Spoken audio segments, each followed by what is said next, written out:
Pa-dance-dance na lang ano.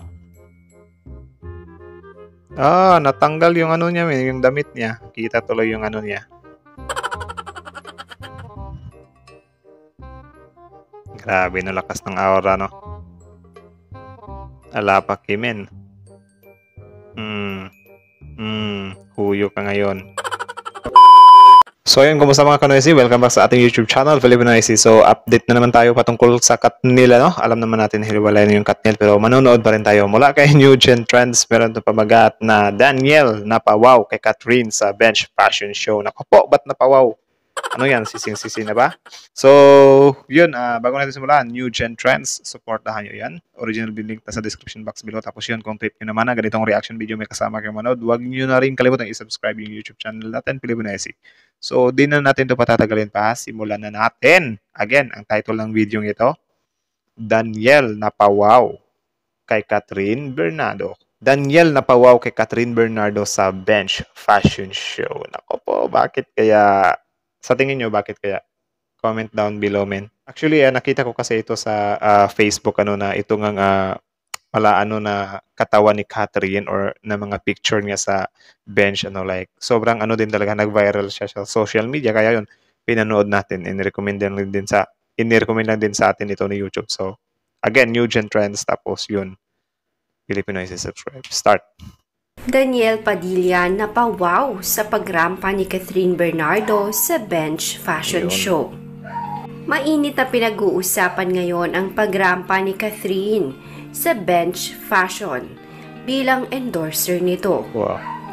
Kasama niya rito ang mga kilalang artista, kabilang na si Francine Diaz, David Licauco, ang magkambal na mulak na sina Atasha at Andres. So ito pala din yung time na nag-viral si Sunshine Cruz at saka yung si Ina Raimundo, na parang sinasampal daw yung mga kabataan na mas pa sila, kahit age na sila, 'di ba? Or matanda na sila, parang mas lamang pa daw sila sa mga kabataan ngayon. So yun lang yung nakita ko mga memes sa social media. Tuloy.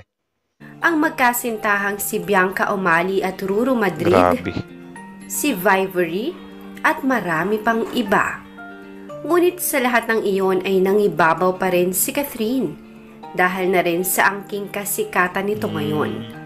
Hindi lamang iyon, dahil talaga namang napakaganda ng katawan ni Catherine at kitang-kita ang kanyang sana abs. all my abs. Naka-cargo pants nga ito at naka-sports Samantalang kami mga boys dito, wala kaming abs, tinatamad kami, men.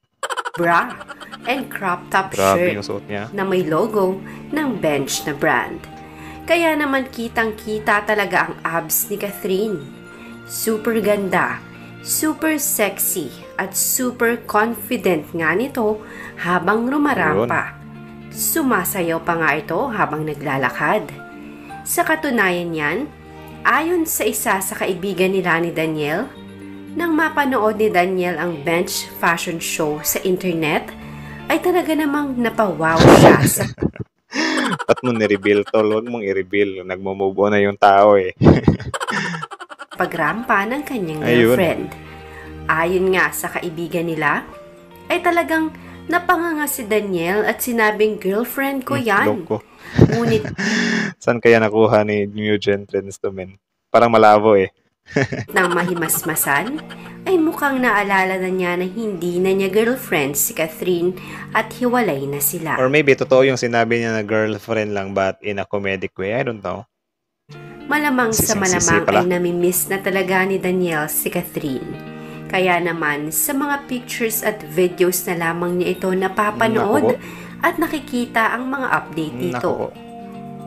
Hindi talaga natin maikakaila na Grabe, may pa-cleavage pa, oh. Ano bang damit yan, min? Yan yung fashion. Grabe, pahubad na ng pahubad. Pero yun, para kayo dyan. Tuloy. ng pagbabago at nag-gain na confidence si Catherine, lalo na ngayon. Kahit mag-isa na lang siya ay talagang kumikinang at nangingibabaw ang isang Catherine Bernardo. Talaga nga namang patuloy siyang sinusuportahan at minamahal ng mga tao na sumusuporta sa kanya. Sa ngayon, masayang-masaya ang kanyang mga supporters dahil na rin sa sunod-sunod na Grabe din, marami pang hindi naka-move on, men. endorsement at pati mga achievement na natatanggap nito ngayon. Well, deserve naman ito ni Catherine dahil talaga namang meron siyang mabuting puso at isa siyang taong mapagkumbaba. Samantala, narito ang video clip ng pagrampa ni Catherine. Okay, ready na ba kayo? Panoorin natin, ha? Huwag kayong kukurap. I don't know if nakita nyo na to. Ako, first time ko na makikita to kasi hindi ko, mga picture lang din yung nakita ko sa Facebook. Tuloy. Tignan natin kung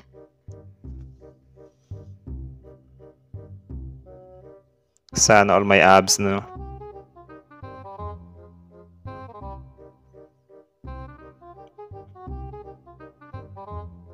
Tanggalin natin yung sounds. Kamakapire tayo. Pa-dance-dance na lang, ano? Ah, natanggal yung ano niya, yung damit niya. Kita tuloy yung ano niya. Grabe, no, lakas ng aura, no? Ala pa, Kimen. Huyo ka ngayon. Di ba sumali si ano dyan? DJ? DJ? DJ.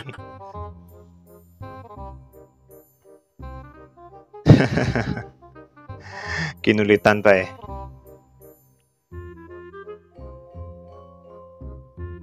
Sino yung lalaki sa likod?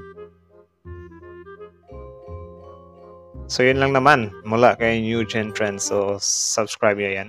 Original video link nasa description box below. Kita nyo naman yun, di ba? Sobrang ano talaga si Catherine, man. Strong, independent woman. Tapos yun, actually parang nagdududa ako doon sa sinabi ni New Gen Trends na yun nga daw napawaw si Daniel. I don't know, maybe pwede rin, pero I don't know kung sinabi niya yun kasamang barkada niya. Kung totoo man, siguro hindi siya meant or hindi din natin alam kung nagsisisi din si Daniel, di ba? So, malamang magsisisi din yun, di ba? Or, ewan natin. So, yun, kayo sa tingin nyo, okay ba na magkabalikan pa sila? Kung if ever man na manunuyo si Daniel. Parang, kung if ever lang naman, di ba? Di ba? Kung sakali lang nagkapatawaran sila, kung sakali lang to ha, or what if pagdaan ng isang taon, nahimasmasan ng dalawa, tapos nang ligaw muli si Daniel, tapos sinagot ni Catherine. Parang nangyari doon kay Zainab at saka kay Skasta ba? Tapos, yun, nag-on sila muli. Susuportahan nyo rin ba silang dalawa? Uli. Comment down below. Or never mind na lang may comment kung ayaw nyo mag-comment. Bahala kayo dyan. So hanggang dito na lang. Filipino is out.